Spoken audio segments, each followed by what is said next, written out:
Hey y'all, welcome back to the channel. Can we talk with Monique? I am Monique. Thank you so much for joining me today. Do me a favor, thumbs up, thumbs up, thumbs up.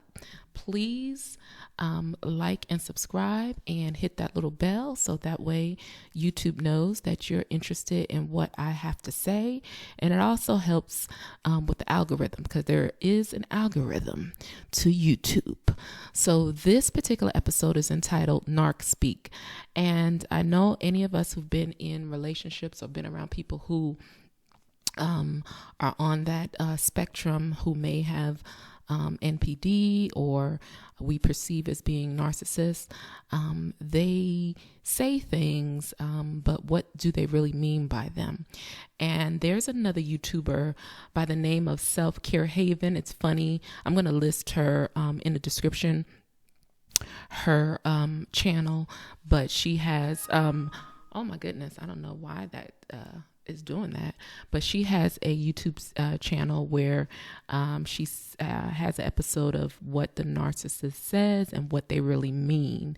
And this is my take on my experience, but I wanted to give her credit because I listened to her upload, and it basically gave me inspiration to do this, because I started thinking back to some of the things that the person who was in my life would used to say. So this is called Narc Speak. Okay. So one of the funny things is I love you. What does a narcissist mean by when they, what do they mean when they say they love you? First and foremost, I love you means I love you as long as you can continue to satisfy me or do what I want you to do, or I'll pretend to continue like I love you, but I have no idea what love really means or what it really is, right? So a lot of us who've been in relationships with them, they may say this, oh, I love you.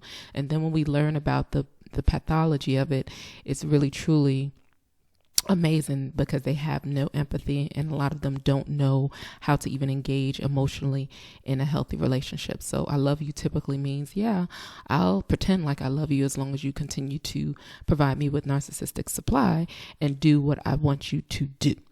Okay, and behave in the manner in which I want you to behave until I get bored with you, put you on the shelf, and move on.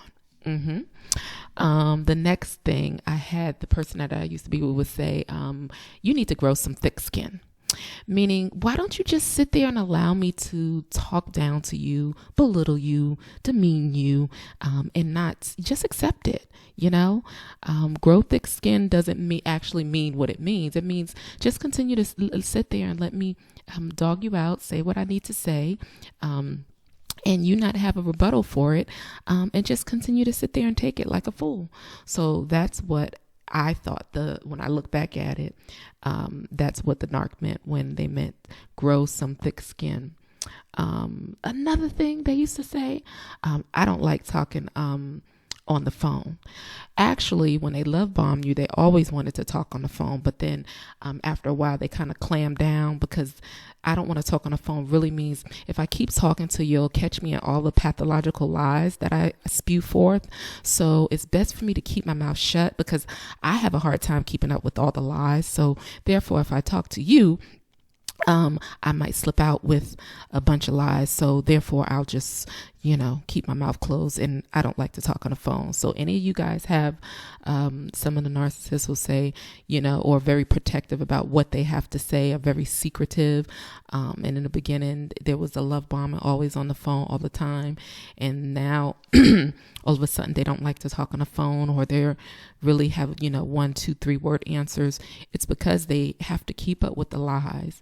And they don't want to you to catch them in any of the probably millions of lies that they tell in a day, right? So I don't like to talk on the phone means I need to be quiet, because I have to keep my lies straight, and I don't want to have to, reveal the lies to you. So it's best that I just be quiet so I don't get caught. Have you guys ever heard the person that you may perceive to be, and I wouldn't even say perceive, because anybody who's been in a relationship with somebody like this actually knows exactly. It's not a perception. It's real. You think you're better than me. Have any of you guys heard them say that? And what they really mean is, I feel so insecure. I'm so inferior. I feel horrible about myself. And I do feel that you and everybody else is better than me. So it's almost like projecting to make you feel bad and for you not to speak of all the good things or wonderful things that you have going on. It almost like grooms you not to even talk about your accomplishments or anything, because of course, the narc doesn't like you to talk about your accomplishments. But when they say, oh, do you think you're better than me? That means, yes, I feel inferior, I feel insecure, I feel little, I feel small. And actually, I do really think and know that you are better than me. That's what that actually means in their mind. The person that I used to be would say, you talk too much. And that was a way of, I think, saying, because talking for me was when I was excited or happy or wanted to get something done. So by saying that, that was like kind of shutting down my whole persona, the whole person of who I am. And that's why my show is called Here Can We Talk? Because I do like to speak to people. Very interpersonal with people. And that's one of the reasons why I named my show that. So each word's Narc, each word's. Okay. But that was one of the things they used to say to me. Let's see. I'm trying to think of another things that they used to say. Another thing that they used to say, don't question me. I don't like to be questioned. And what I think that really means is, don't ask me any questions again, because if you question me, some of the lies, and I can't even keep up with all the lies. So if you question me, ask me specific questions and pin me down, I really can't think of all the things that I actually do or say, or you really don't want me to tell you the truth because they don't want the truth to come out. So yeah, they still say, I don't like to be questioned, don't question me. So that was a way of controlling the situation in narc speak, right? Don't question me. I don't like to, control. But also, heck, I can't keep up with all the lies either. So if you start to pinpoint or, ask specific questions, they never like to answer things specifically. And you guys chime in down below. Did the person that you were with or the narcissist that you engage with, be it, family, friends and or intimate partners, if you ask them specific things and you kind of cage them, they get really upset. Recently, I had an experience with a person, and I was very meticulous because, they like to have that word salad and flight of ideas and all of this stuff going on. They don't want you to pinpoint anything specific, right? And so I was very slow. You got to really be not so reactive, but respond. And I was like, so let me be clear. This is how I was talking to them. So let me be clear. I would re-clarify what they were saying. So let me be clear. I would just rephrase what they said, and they would get agitated because you're just rephrasing what they said. And I would go, so let me be clear. You're saying this, and what you mean by this is that.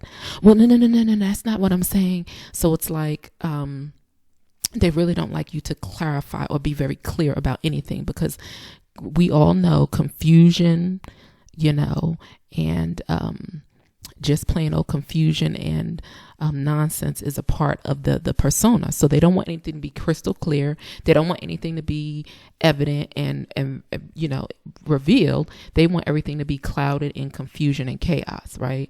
But when you try to clarify stuff, they back up. And they don't really want you to really drill down to what the real facts are, because of course they don't want to solve anything, right? So the I love you means, we went over that one, the narc speak. What do you think your narc meant when they said I love you? Grow some thick skin. I don't like to be questioned. I don't like talking on the phone. You talk too much, or it's not You think you're better than me. Oh, here's another one is it's not about you, because I would say, well, why are you always upset? What's wrong? Oh, it's not about you. No, actually that meant it is really about you. But I want it to be all about me. So that's the reason why I'm playing these old stupid games. So those are some of the things that they would actually say. And now looking back at it, I'm realizing what they actually meant, right? Are there any phrases, terms, because they're very predictable. So they use the same terms. They use the same sayings, all the time. So like I said, recently, one of the narcissists that is in my life, very low to no contact, I basically like I said, we were having a discussion. I was like, well, let me clarify what you're saying. So you're saying X, Y, and Z. And what you mean by that is, and that just irritated the heck out of them. Like they couldn't get me to get frazzled. They couldn't get me to go off on this old crazy tangent out to outer space into Saturn about something that don't even have nothing to do with the situation. I stayed right on target, right on point. And they ended up getting annoyed. And I just laughed because I said, look at this. They're getting annoyed, but clearly, if you want to have a conversation and settle something, you get to the point. They never want to resolve anything. It's always about the continuous need for supply. So I'm going to link the, let me see, I'm looking here on my phone and I'm going to, let's see, it is called What the Narcissists Say versus What They Really Mean. And that's by Self-Care Haven. And she has a bunch of things up there that the narcissist says, but what they really mean. Let's see how many things she got here. Because she listed it. Let's see. Yeah, I think she has like 12 different things there. So I'm going to list her link there as well, because I always like to give credit. This is a community and a lot of people here are educating and teaching and coaching. But one of the things I have to be mindful of when you get information from other people, you make sure you indicate who you're getting that information from and give them credit for it, right? And that's the honest and the good thing to do.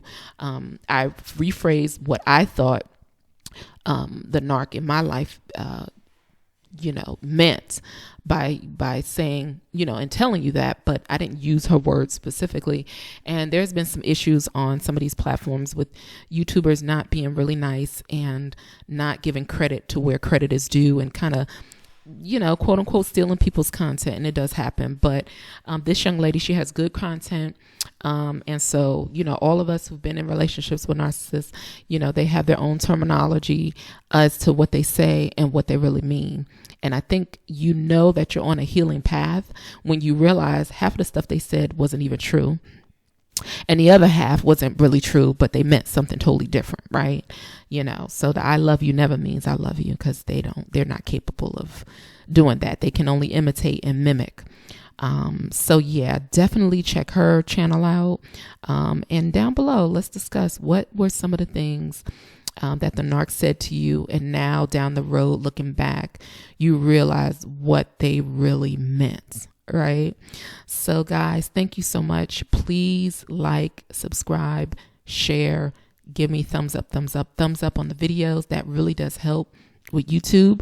And I will see you on the next upload of Can We Talk with Monique. Peace.